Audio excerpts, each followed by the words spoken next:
Hi everyone, welcome back to Actual English. I'm Jennifer Clyde. It's time for lesson 335 and today's topic is cheating.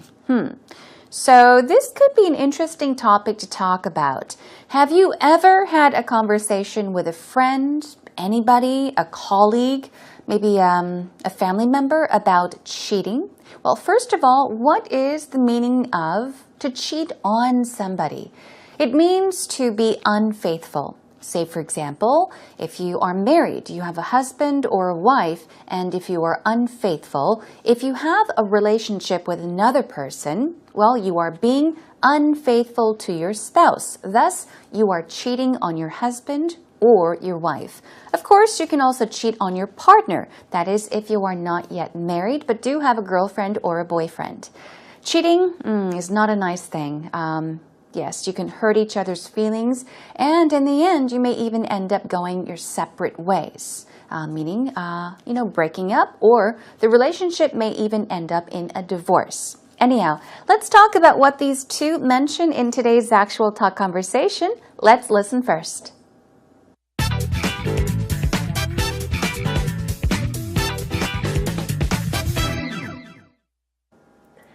I've been talking to my friend a lot recently. She broke up with her boyfriend about a month and a half ago, and it was a boyfriend of 4 or 5 years. And she was starting to really make some progress. She was totally crushed in the beginning. I think the first 3 weeks were just devastating for her.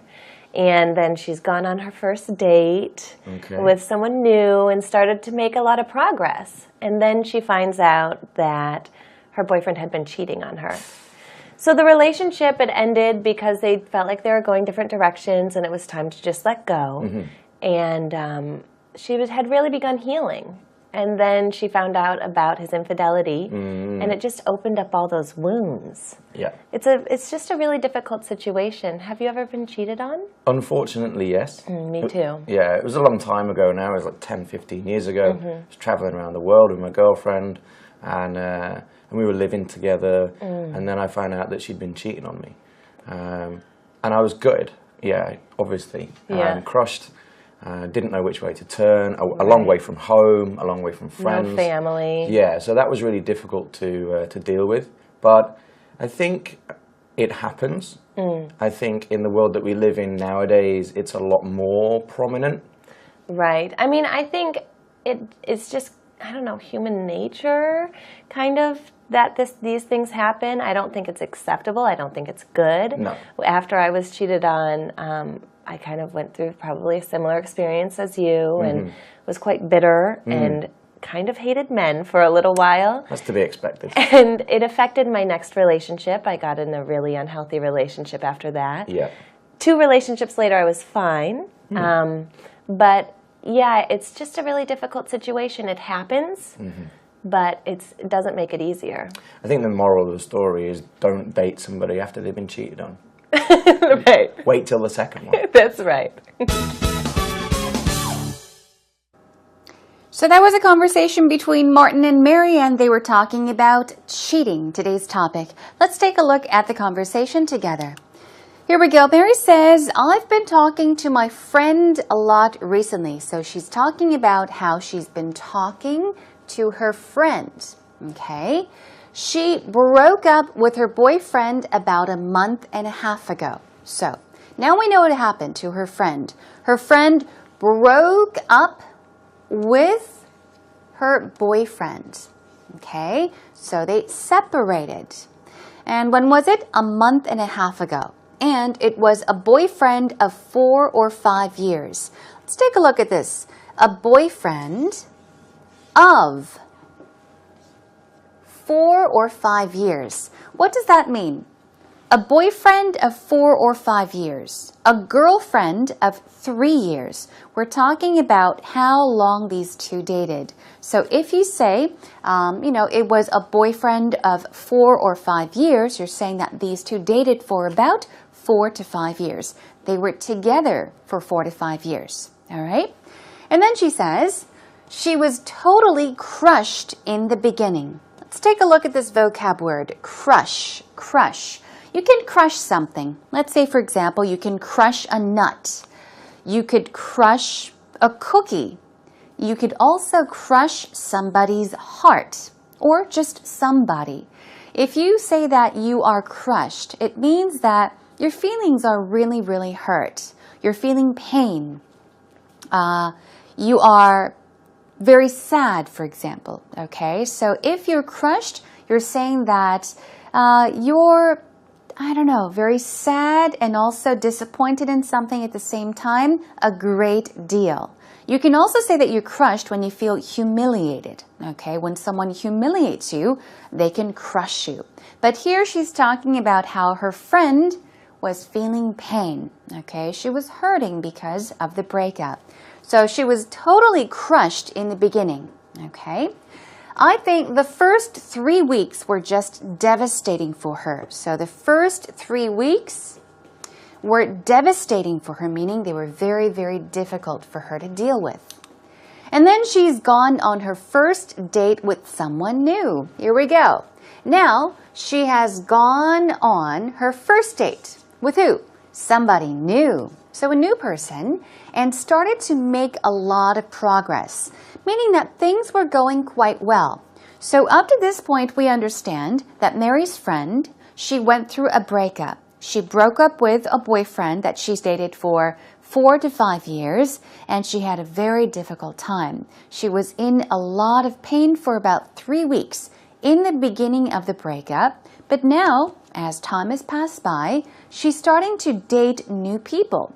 So she went on her first date with somebody new, and things are going quite well. They're making progress. And then she finds out, she finds out that her boyfriend had been cheating on her. Here we go. That's our topic for today and our pattern as well. We'll be practicing this pattern later on, but as I told you, to cheat on somebody means to be unfaithful to somebody. You can cheat on a test or an exam, that's right, but we're talking about cheating on a person, which means to be unfaithful to your partner. So she finds out that her boyfriend was actually cheating on her. He was seeing somebody else. So the relationship had ended. They said, bye-bye, let's break up, because they felt like they were going different directions. And it was time to just let go. All right, here we go. The relationship had ended. Why? Because they felt like they were going different directions. Mary's talking about the reason why her friend broke up with her boyfriend. In the beginning, initially, they broke up. Why? Because they felt they were going in different directions, going separate ways, okay? Usually, couples, you're dating each other or you're married, you go in the same direction. You look the same direction. You have similar goals. You have similar hopes. And you aim for something, right? But in some cases, you may have different thoughts. You may want different things. Okay, so in that case, you can go different directions. Go your separate ways. So they said, maybe that's not it. We should just let go, meaning say goodbye to each other, break up. And she had really begun healing, meaning feeling better, getting over the breakup. And then she found out about his infidelity, and it just opened up all those wounds. So we have infidelity here, okay? This is another word for unfaithfulness, okay? Infidelity, and it just opened up all those wounds. So now you know what's happening, right?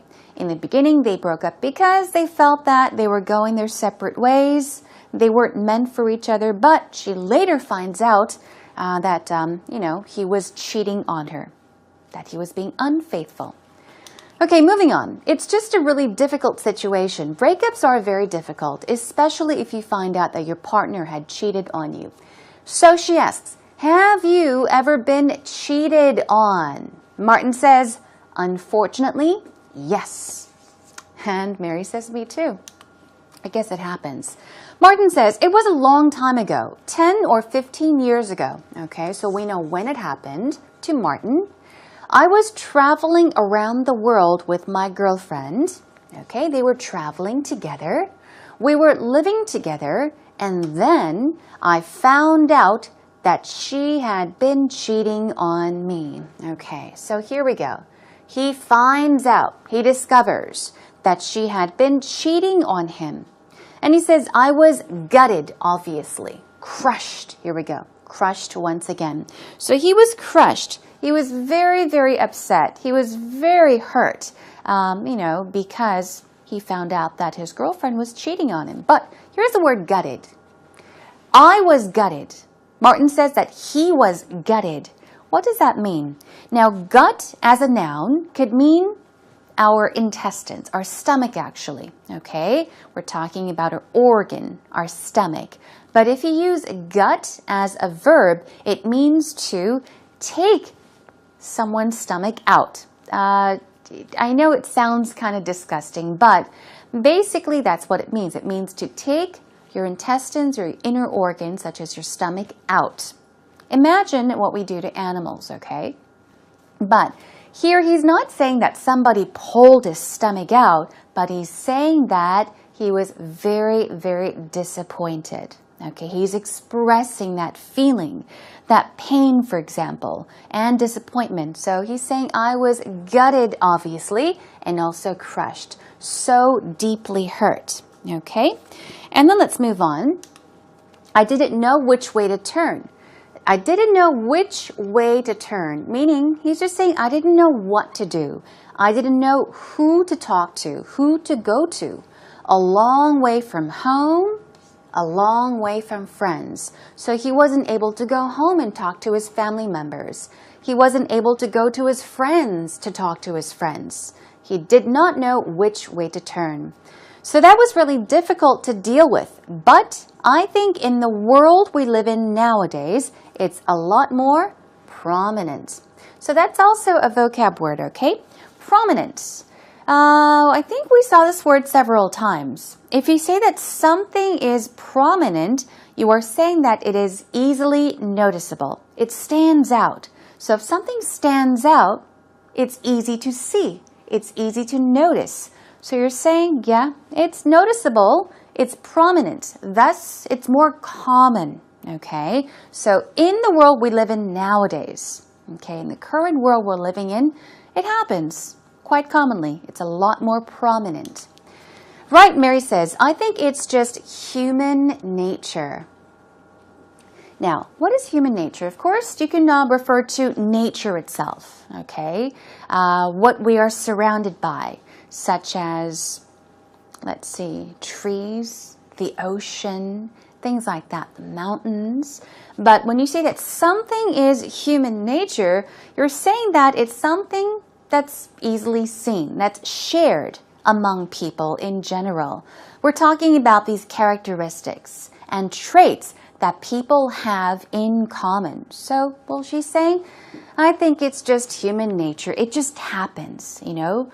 You can't really explain why, but it just happens to people. People do that. It's human nature that these things happen. I don't think it's acceptable, meaning it's not right. I don't think it's good. So the point is, I do not think it's good. It's not good. It's wrong. I don't think it's acceptable.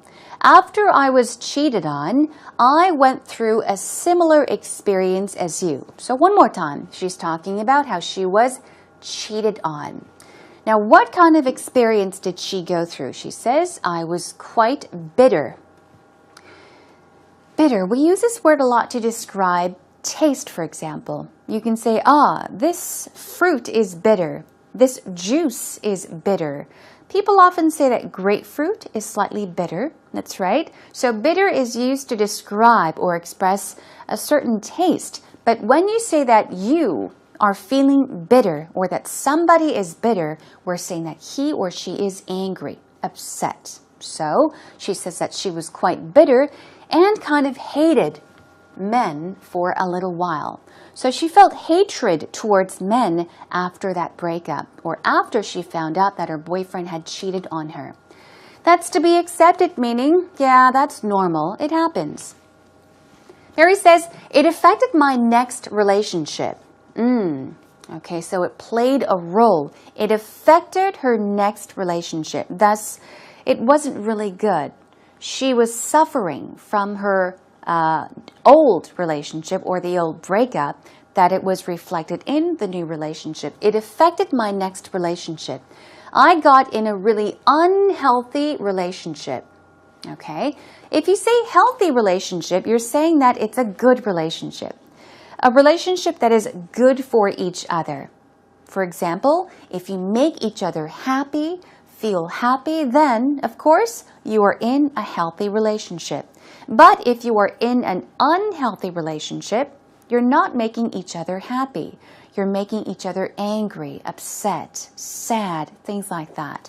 So she says, I got in a really unhealthy relationship after that.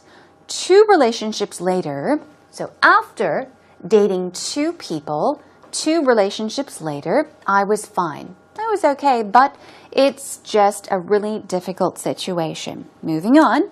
Finally, Martin says, I think the moral of the story is, if you say moral, we're talking about a certain lesson that's learned from, let's say, a situation or even an event, an experience. So he says, I think the moral of the story is, the lesson to be learned is, don't date somebody after they've been cheated on. Wait to be the second one. So that's the point. Do not date somebody after they have been cheated on. I think that's a good lesson, or that's something for all of us to remember. That's right, because when somebody is cheated on, he or she will continue to blame her partner or his partner for quite a long time. But the most important thing is that he or she will be in pain, will feel pain for quite a long time. Anyhow, Mary does agree, and she says, that's right, and ends the conversation. Let's take a listen to it one more time. I've been talking to my friend a lot recently. She broke up with her boyfriend about a month and a half ago, and it was a boyfriend of 4 or 5 years. And she was starting to really make some progress. She was totally crushed in the beginning. I think the first 3 weeks were just devastating for her. And then she's gone on her first date with someone new and started to make a lot of progress. And then she finds out that her boyfriend had been cheating on her. So the relationship had ended because they felt like they were going different directions, and it was time to just let go. And she had really begun healing. And then she found out about his infidelity, and it just opened up all those wounds. Yeah. It's just a really difficult situation. Have you ever been cheated on? Unfortunately, yes. Me too. Yeah, it was a long time ago now. It was like 10, 15 years ago. I was traveling around the world with my girlfriend, and we were living together, and then I found out that she'd been cheating on me. And I was gutted, obviously. Crushed. Didn't know which way to turn, a long way from home, a long way from friends. No family. Yeah, so that was really difficult to deal with. But I think it happens. I think in the world that we live in nowadays, it's a lot more prominent. Right. I mean, I think it's just, I don't know, human nature, kind of, that these things happen. I don't think it's acceptable. I don't think it's good. No. After I was cheated on, I kind of went through probably a similar experience as you, and was quite bitter and kind of hated men for a little while. That's to be expected. And it affected my next relationship. I got in a really unhealthy relationship after that. Yeah. 2 relationships later, I was fine. But yeah, it's just a really difficult situation. It happens, but it doesn't make it easier. I think the moral of the story is don't date somebody after they've been cheated on. Right. Wait till the second one. That's right. Welcome back, everyone. Now it's time for our vocab words and our patterns. Time for actual expressions. Here we go. Our first vocab word is crush. So it's, of course, a verb, crush. You can crush something, break something into small bits and pieces. But if you say that somebody is crushed, you're saying that he or she is hurt. Okay? Put down. Humiliated. We're talking about pain. Okay? So if you say, oh, I'm crushed, you're saying I'm in so much pain. Okay, I'm put down. I'm humiliated. We're talking about that feeling, all right? What about infidelity? As you see, the stress goes right there. Infidelity, infidelity. We're talking about unfaithfulness. Thus, adultery is a synonym. Affair is an easy one you might know. Betrayal, even cheating. Okay, these are all synonyms for infidelity. What about gutted? Okay, so you can feel gutted, gutted. Okay, so in that case, you can say that you're saddened, upset, or wounded. Upset is a good one. Greatly, deeply upset, extremely upset would be right. And even wounded, meaning greatly hurt. Okay, you can feel gutted. Moving on, prominent. We're saying that something is outstanding, meaning that, yes, it's easy to see, okay, easy to catch, easily noticeable. It's common, it's widespread in some situations. And moral is like a proverb or a meaning, significance, okay? We're talking about a lesson that is learned, especially from a certain event. It's a moral of something. Okay, now let's move on to today's pattern. Most importantly, to cheat on somebody, okay? Today we're talking about cheating on somebody, meaning to be unfaithful to somebody, to have an affair with somebody. Okay, here we go. I just heard that Stacy's boyfriend is cheating on her. So we're talking about right now, her boyfriend is cheating on Stacy. He is seeing somebody else. He is having an affair with somebody else. Is another way of putting it. Okay? What about this one? Go different directions. This is easy. Just imagine two people going different directions. We're talking about two people going separate ways. Alex has long been a dear friend. Has long been, meaning has been a good friend, a dear friend for a very long time, but we decided to go different directions. We decided to go separate ways, meaning we decided to live our own lives. He's going to live his life. I'm going to live my life. So you're saying you're no longer really dear friends, really good friends. No longer. You're going separate directions, separate ways. And finally, human nature. We're talking about characteristics, or rather qualities and traits that all human beings share. Something we all kind of have in common. So it's human nature to make mistakes. It's only natural for people to make mistakes. You and I, we're only human beings, and it's human nature to make mistakes. Okay, everyone? Practice the vocab words and the patterns more on your own.